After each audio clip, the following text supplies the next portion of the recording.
all general semantics principles can be experienced. And Korzybski warned us that if we just talk about them and write about them, not much can be expected. We have to apply them, apply the principles, but that's not easy to go from words to application. So I hope through the drums, I give you an example of experience in general semantics. I'm going to start with structure, the notion of structure. We have to remember that in a world of structures, other structures are affecting other structures, and that interrelationship is very important. So I'm going to talk about structure here through the drums. So here is a structure, but not just a structure, a multidimensional structure. Yeah?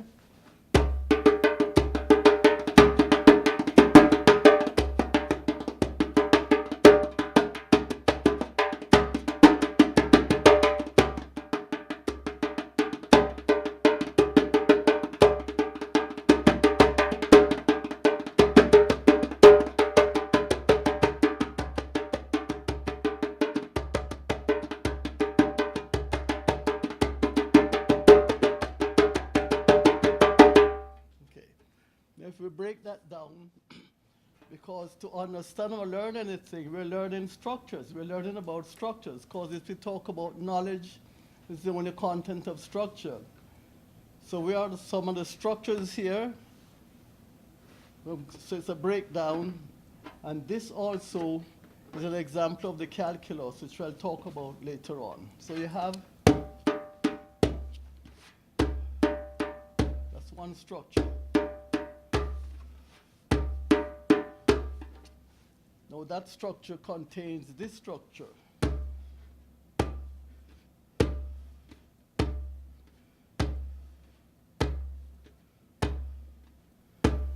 Now the one beat might not seem to you like a structure, but it's not just a beat, it's a beat with a certain interval of time between each beat.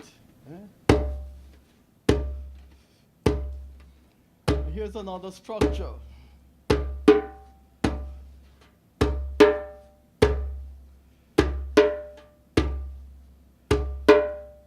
Another one.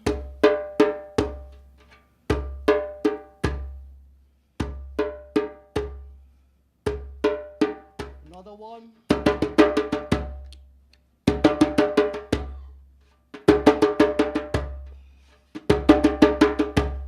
Now, creativity is not emphasized too much in general semantics, but while I'm doing this, I'm creating at the same time. So if I do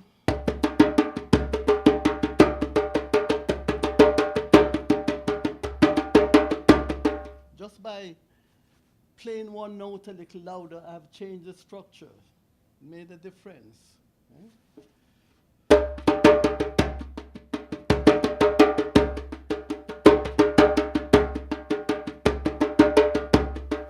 Now see if you can hear, in terms of abstracting, see if you can hear some of that substructure that I mentioned, this one.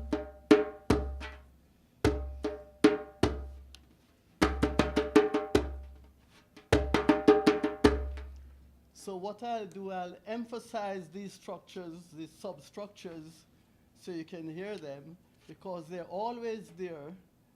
Hear that background? You can think of that as a guideline. The other structures revolve around that. If that is not there, then it's easy to get lost hearing all these different notes.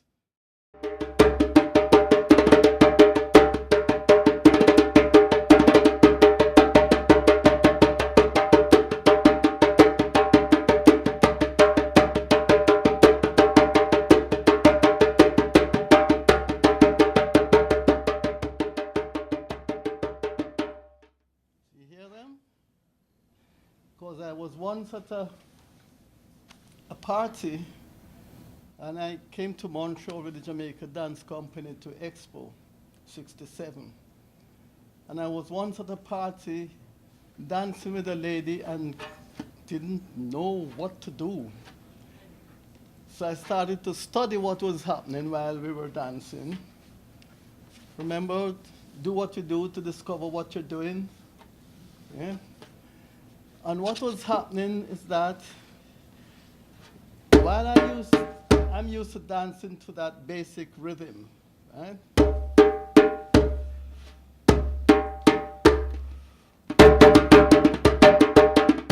she was dancing to these little things. Yeah?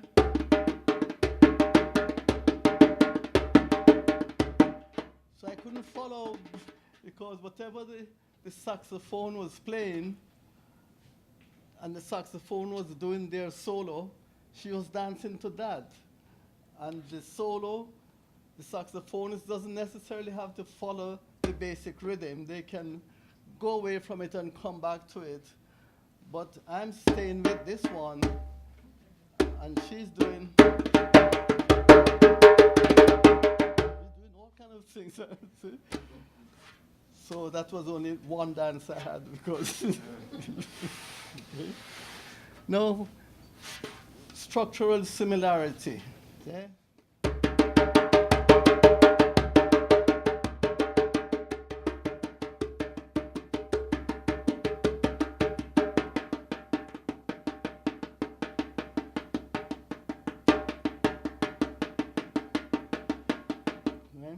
Similar structures. Okay? Now, if you have a paper, because it's important to write down this definition of the calculus that I like.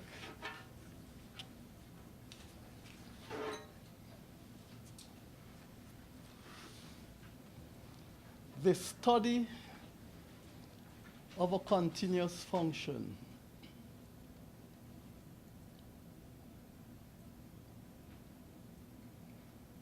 by following its development through indefinitely small steps. Right.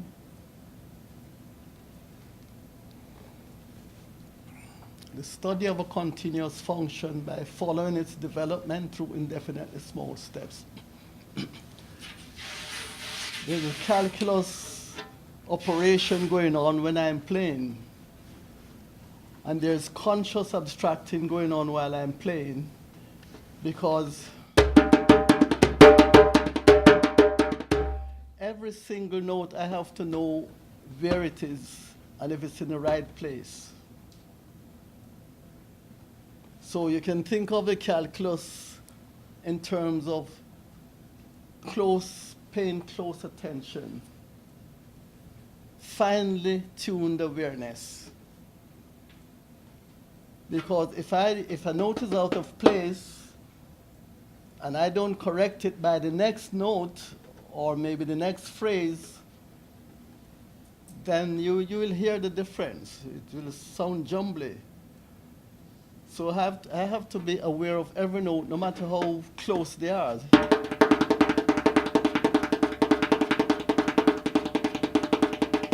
Each note must be in the right place. And if it's not there, I have to hear that, recognize it, and make adjustment, just like in life situations.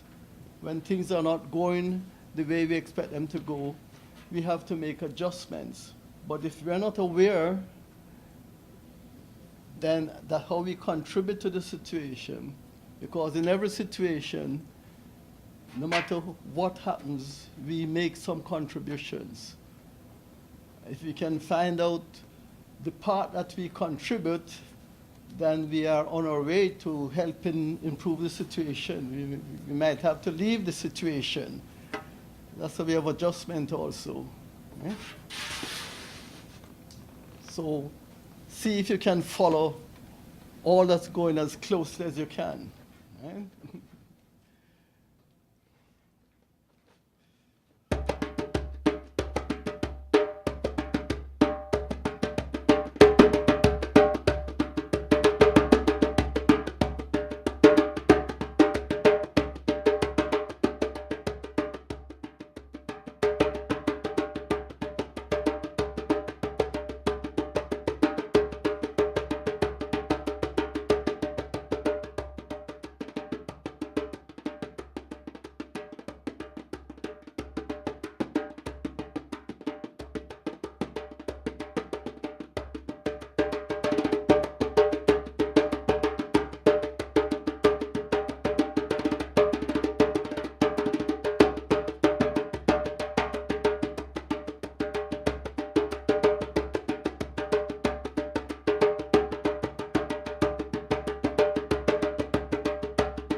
I mentioned that it's not so easy to go from words to application of general semantics principles.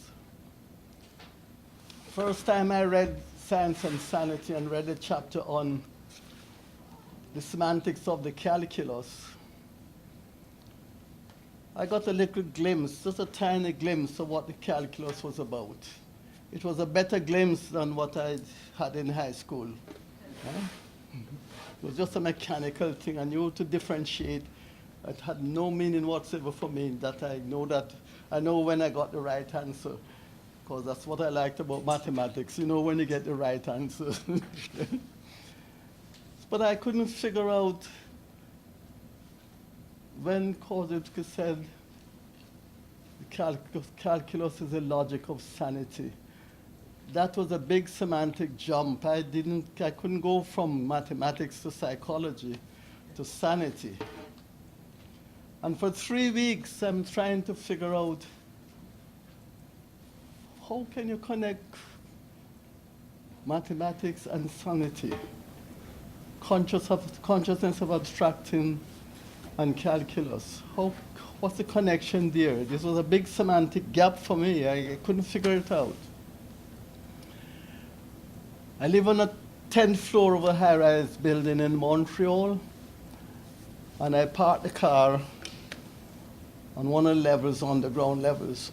And if you've parked your car in an underground garage, you know there are columns here, columns there, other cars there, garbage cans here, all kinds of things all around the place. So I was parking the car, making a short turn, check, behind, move a little inch forward, because it made a bad adjustment there, bad judgment, move a little forward, move a little back, keep on turning, and it hit me, right? What hit me? Continuous function, following its development through indefinitely small steps. Paying close attention to what I was doing, what I was trying to accomplish. And that's basically what I felt about the calculus. And it was a eureka moment for me to make that cross that semantic gap. So if you think of the calculus, as the speaker mentioned, the one word can really throw a student off for a lifetime. But if you think of the calculus and change the words and translate it into finely tuned awareness, paying close attention, and this is part of what consciousness of abstracting is about, because in the limit, you have, or this one,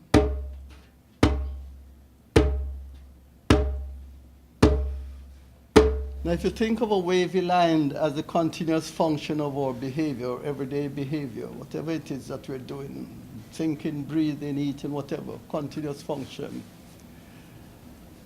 we might have a moment of self-awareness every now and again. So you could think of a digital gaps and lines in between. And if you practice consciousness of abstracting, then after a while, those gaps become more and more smaller.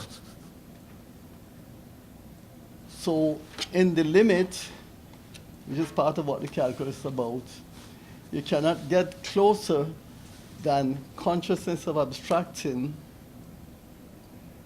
and meditation, because you're constantly aware of every thought that comes up, right? Just as at the beginning, you're constantly aware.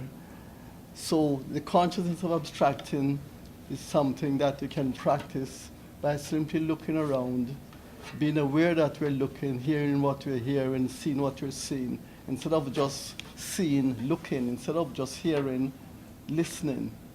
All those are simple exercises to develop consciousness of abstracting. So I'll just end with this piece and see how much of that you can apply to this, right? And I'll develop it, yeah?